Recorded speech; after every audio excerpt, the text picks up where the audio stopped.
Selamat hari Minggu adik-adik. Senang loh Kak Hermin menjumpai adik-adik walaupun via online. Kak Hermin mau tanya, apa kabar hari ini? Puji Tuhan, luar biasa. Yes, yes, yes. Ya, adik-adik, walaupun kita masih beribadah di rumah, kita tetap harus sukacita dan gembira. Adik-adik, sebelum kita mendengar cerita, kita berdoa dulu ya. Lipat tangan, tutup mata, dan tundukkan kepala. Yesus yang baik, Yesus sahabat kami anak-anak. Terima kasih untuk kasih sayang-Mu kepada kami. Engkau menjaga kami, sehingga kami tetap sehat dan bisa bernafas sampai hari ini. Berkati kami ya Bapa, supaya kami dapat mendengar dengan baik dan mengerti apa pesan dari firman-Mu. Terima kasih ya Bapa. Amin. Adik-adik, firman Tuhan hari ini diambil dari Efesus 5 ayat 8-9 dengan tema Hiduplah sebagai anak terang. Surat Efesus ditulis Paulus sekitar tahun 60-61 Masehi. Ketika itu, dia sedang berada dalam penjara di Tarsus. Tujuan Paulus menulis surat kepada jemaat Efesus karena masyarakat Efesus pada saat itu masih melakukan penyembahan terhadap dewa Yunani. Surat Efesus berisikan nasihat, perintah, dan himbauan untuk hidup dalam Kristus. Paulus menegaskan kondisi manusia dahulu yang dikuasai kegelapan, sehingga ia mengatakan, "Kamu dahulu adalah kegelapan." Tapi juga Paulus menegaskan bahwa sekarang adalah terang dalam Tuhan. Adik-adik, pernah nggak malam hari tiba-tiba lampu padam di rumah adik-adik? Mungkin pernah ya. Apakah kalian bisa melihat benda-benda di sekitar kalian? Pastinya tidak. Kalian harus menyalakan lilin atau alat penerang lainnya supaya bisa melihat apa yang ada di sekitar kalian. Adik-adik, terang dan gelap itu adalah dua kutub yang berlawanan. Jika ada terang, maka tidak akan ada gelap. Terang juga menyebabkan segala sesuatu dapat kelihatan. Dalam suratnya, Paulus meminta jemaat Efesus supaya hidup sebagai anak-anak terang. Kalian mungkin bertanya, apakah menjadi anak terang itu dimaksudkan untuk anak-anak saja? Tentu tidak adik-adik. Anak terang juga dimaksudkan untuk orang dewasa. Di dalam Alkitab, ada loh cerita tokoh yang disebut anak terang. Siapa dia? Itu yang dimasukkan ke dalam kandang singa, tapi dia tidak apa-apa. Iya, Daniel. Mari kita dengar ceritanya dan belajar dari Daniel ya. Daniel bekerja di istana Raja Nebukadnezar sejak Yehuda ditaklukkan oleh Babel. Daniel bersama beberapa pemuda Yehuda yang tidak bercela dan berbadan sehat dipilih untuk bekerja di istana raja. Darius, raja baru Babel, mengangkat sekitar 120 orang wakil raja. Daniel bersama 2 orang lainnya diangkat untuk membawahi para wakil raja itu. Daniel yang selalu berdoa dan taat kepada Tuhan bekerja dengan sangat baik, sehingga Raja Darius bermaksud mengangkatnya menjadi penanggung jawab atas seluruh kerajaannya. Ternyata adik-adik, para pejabat tinggi dan wakil raja iri dan marah atas hal tersebut. Mereka mencari alasan dakwaan kepada Daniel dalam hal pemerintahan. Tetapi mereka tidak menemukan kesalahan Daniel, sebab ia sangat setia dan taat kepada Allah. Dan juga Daniel bekerja dengan amat baik. Mereka lalu mencari kelalaian Daniel yang berhubungan dengan ibadahnya kepada Tuhan. Para pejabat tinggi dan wakil raja menghadap Raja Darius supaya raja menetapkan suatu larangan untuk tidak beribadah atau menyampaikan permohonan selama 30 hari kepada salah satu dewa atau kepada manusia kecuali kepada Raja Darius. Jika melanggar ketetapan itu, akan dilemparkan ke gua singa. Raja Darius pun mengeluarkan surat perintah dengan larangan itu. Daniel mendengar surat perintah itu dibuat. Lalu ia pergi ke rumahnya. Di dalam kamar atasnya, ada tingkap-tingkap yang terbuka ke arah Yerusalem. 3 kali sehari ia berlutut, berdoa, serta memuji Allahnya seperti yang biasa dilakukannya. Pejabat dan wakil raja yang iri kepada Daniel menghadap Raja Darius melaporkan hal tersebut, dan mereka meminta supaya Raja Darius melemparkan Daniel ke gua singa karena telah melanggar ketetapan raja dengan berdoa kepada Tuhannya. Mendengar hal tersebut, Raja Darius sangat sedih karena raja sangat menyukai Daniel yang taat dan bekerja dengan baik. Ia pun mencari jalan untuk melepaskan Daniel. Tetapi para pejabat dan wakil raja yang iri itu mendesak Darius untuk memberi perintah melemparkan Daniel ke gua singa. Raja Darius pun memberi perintah untuk melemparkan Daniel ke gua singa. Ia berkata kepada Daniel supaya Allah yang disembahnya dengan tekun akan melepaskan Daniel. Dan setelah ia kembali ke istananya, Darius pun berpuasa semalam-malaman.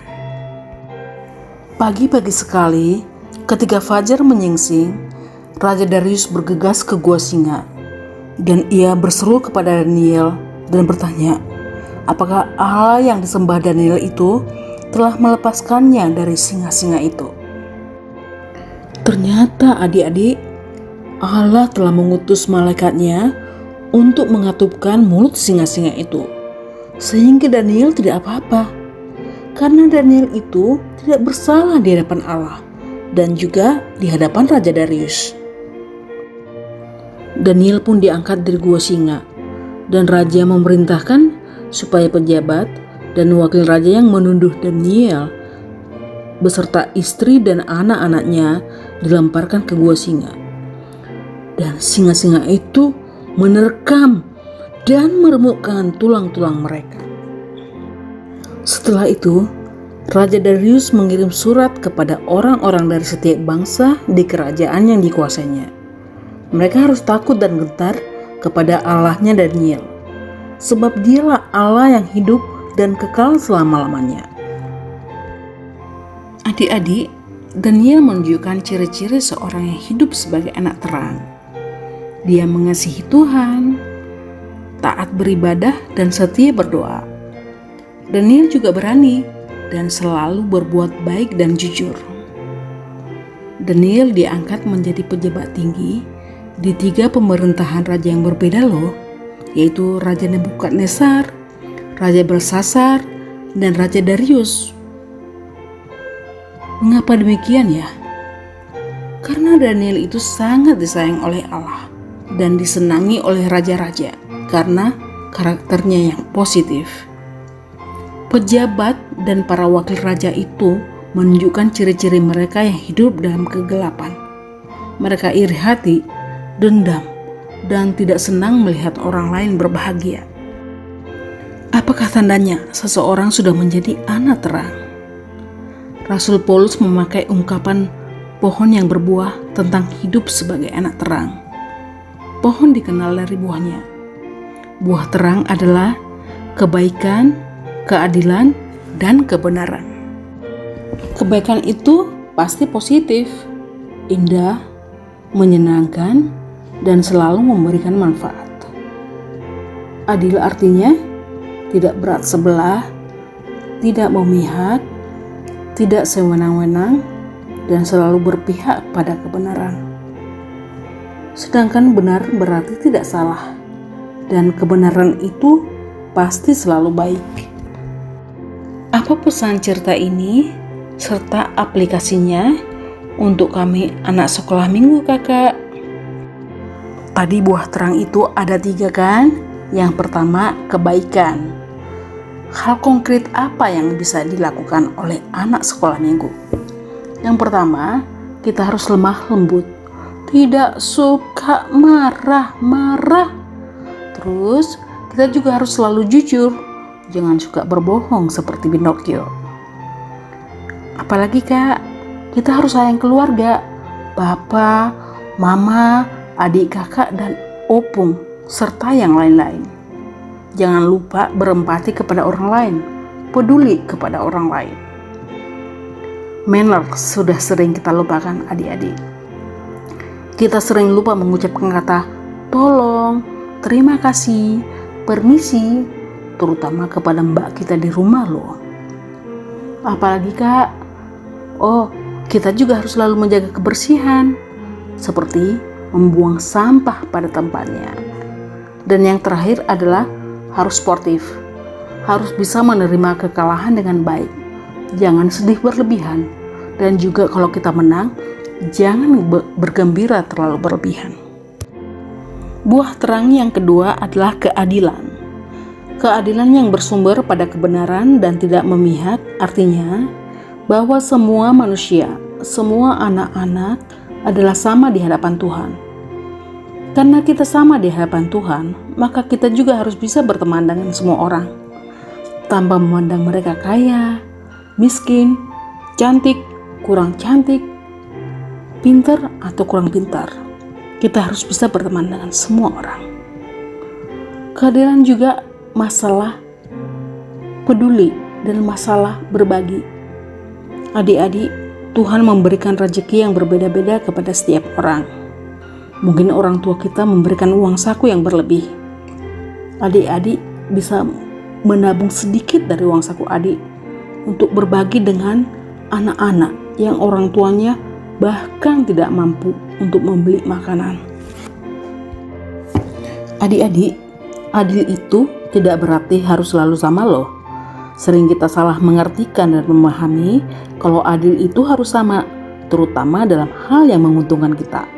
Misalkan uang saku atau uang jajan anak SD, SMP, dan SMA kan berbeda sesuai dengan kebutuhannya. Biasanya makin besar, makin banyak kebutuhannya.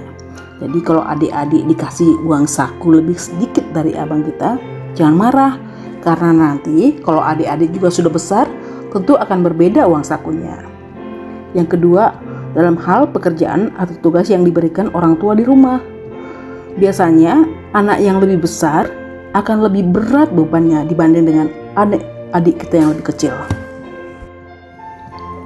Kebenaran adalah buah terang yang ketiga. Kristus adalah sumber kebenaran. Mencintai Kristus sebagai sumber kebenaran adalah hal mutlak yang harus kita lakukan. Caranya dengan menjadikan firman Tuhan sebagai bagian paling penting dengan menaruhnya dalam hati dan jiwa kita. Bagaimana caranya Kak? Kita harus rajin membaca firman, rajin juga berdoa, dan rajin beribadah. Kita harus dengar-dengaran dengan guru sekolah minggu kita. Adik-adik, sebagai anak sekolah minggu, kita harus hidup sebagai anak terang. Mengapa demikian ya? Karena kita adalah anak-anak Allah dan pengikut Kristus. Bagaimana caranya menjadi anak terang ya kakak? Sebenarnya menjadi anak terang itu mudah loh adik-adik. Dengan melakukan hal-hal baik, adil, dan benar seperti Daniel. Dan tentunya kita harus selalu dekat ke sumber terang itu sendiri. Yaitu siapa? Iya, Yesus adalah sumber terang. Adik-adik, sampai di sini cerita firman Tuhan hari ini. Mari kita belajar seperti Daniel dengan berlaku taat, jujur, berani, rajin dan setia beribadah, serta hiduplah menjadi anak terang. Mari kita lakukan hal-hal tersebut dalam kehidupan kita sehari-hari. Sebelum kita akhiri pertemuan kita, mari kita berdoa. Tundukkan kepala, lipat tangan, dan tutup mata. Bapa yang baik, terima kasih kami sudah mendengar cerita hari ini. Ajari kami untuk mengerti dan memiliki karakter seperti Engkau ya Bapa. Kami berdoa supaya pandemi COVID-19 ini cepat berlalu dan kami bisa kembali ke sekolah, beribadah, dan bermain dengan teman-teman kami. Kami juga berdoa untuk pemerintah, tenaga medis, dan para relawan yang telah bekerja keras memutus rantai penyebaran virus ini. Kami yakin dan percaya Bapa bahwa kami semua dalam perlindungan-Mu. Terima kasih ya Bapa yang baik. Amin. Selamat hari Minggu adik-adik semua. Salam kasih dan rindu dari kakak Abang GSM kelas 4, Kak Rintan, Kak Kiki, Kak Eni, dan Bang David. Dan kakak-kakak GSM kelas 5-6, Kak Risma, Kak Glenn, Kak Ira, Kak Hermin, Kak Cindy, dan Kak Evelyn. Sampai bertemu minggu depan. Dadah.